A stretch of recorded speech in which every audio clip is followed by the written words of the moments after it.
Apprendre le japonais, c'est un peu comme se lancer dans un nouveau jeu de société, un jeu vraiment fascinant. Mais il y a une règle en particulier qui a tendance à laisser tout le monde un peu perplexe. Allez, aujourd'hui on plonge ensemble dans les secrets du keigo. Pour quiconque se lance dans l'apprentissage du japonais, le keigo, ce fameux langage honorifique, peut vite donner l'impression d'être une montagne. On se sent littéralement face à un mur, une complexité qui paraît juste insurmontable. Et c'est une frustration que beaucoup de gens partagent. Mais ici, on changeait complètement notre façon de voir les choses. Ici, le keigo, en fait, n'était pas un mur, mais plutôt un puzzle super intéressant. Un jeu, avec ses propres règles, ses propres stratégies. C'est cette idée qu'on va creuser ensemble. Parce que, en fait, le keigo, c'est beaucoup plus qu'une simple formule de politesse.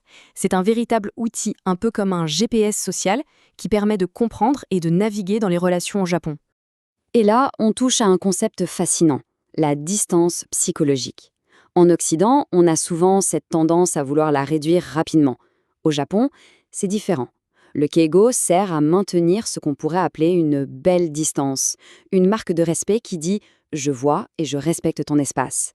Et au cœur de tout ce système, vraiment à la base de tout, il y a une valeur culturelle qui est juste fondamentale, l'humilité ou kenkyosa. C'est quand on comprend ce principe qu'on commence vraiment à déverrouiller les secrets du keigo. Bon, c'est ici que ça se corse un peu pour beaucoup de monde, le son keigo et le kenjogo. Le son keigo, c'est la forme qu'on utilise pour élever l'autre, pour le mettre sur un piédestal, si on veut. Le kenjogo, lui, c'est le contraire, ça fonctionne en s'abaissant soi-même. C'est ça, la mécanique de la bascule. Cette image de la bascule, elle est parfaite pour ça.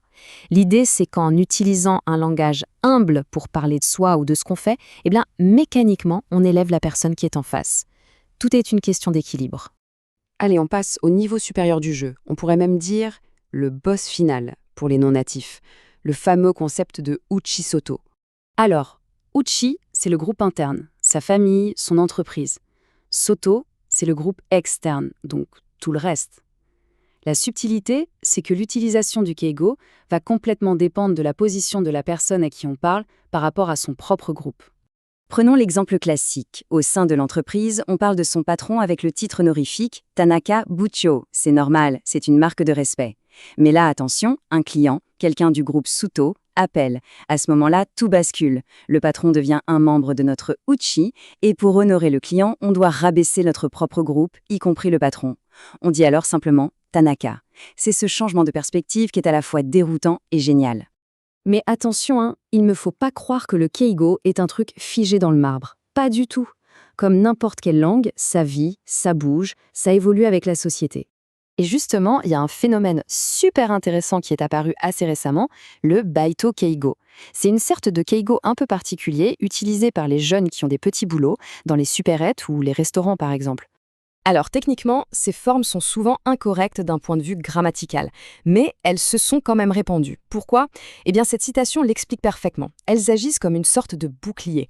Dans une société où on craint beaucoup les plaintes des clients, ce langage crée une distance maximale et protège l'employé. C'est la preuve vivante que la langue s'adapte. Et là, forcément, la question qui vient, c'est « mais alors, est-ce qu'on a des équivalents au keigo dans d'autres langues, comme l'anglais ou le français ?» La réponse, en fait, est plus nuancée qu'on ne le pense.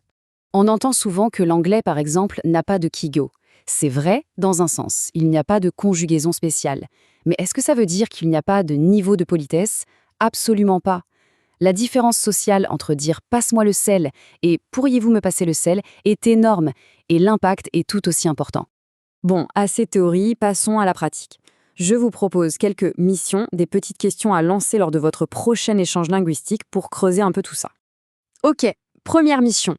Elle touche à un concept vraiment central du keigo, la hiérarchie.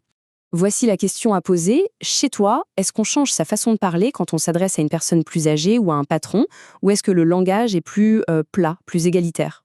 Deuxième mission, cette fois on explore la fameuse distance psychologique. On a vu qu'au Japon, abandonner le keigo est un signe qu'on devient proche. La question est donc, dans ta culture, c'est quoi les signes qui montrent qu'on devient vraiment amis ? Et enfin, la troisième mission, pour comparer les stratégies de politesse. Dans ta langue, c'est quoi les phrases, le ton de voix qu'on utilise pour montrer le respect le plus absolu à un client ? Voilà, on arrive au bout de cette petite exploration. S'il y a une chose à retenir, c'est une idée à la fois simple et super puissante. Le vrai but, ce n'est pas de viser une grammaire parfaite et de ne jamais faire d'erreur. Non, Le but, c'est de comprendre la logique du jeu. Une fois qu'on a saisi le pourquoi derrière tout ça, le comment devient tellement plus intuitif. Alors pour finir, je vous laisse avec cette question. Au-delà du Keigo, quels autres jeux de langage, ces règles un peu cachées mais fascinantes, a-t-on la chance de découvrir en apprenant une nouvelle langue? C'est une exploration qui, au fond, ne s'arrête jamais.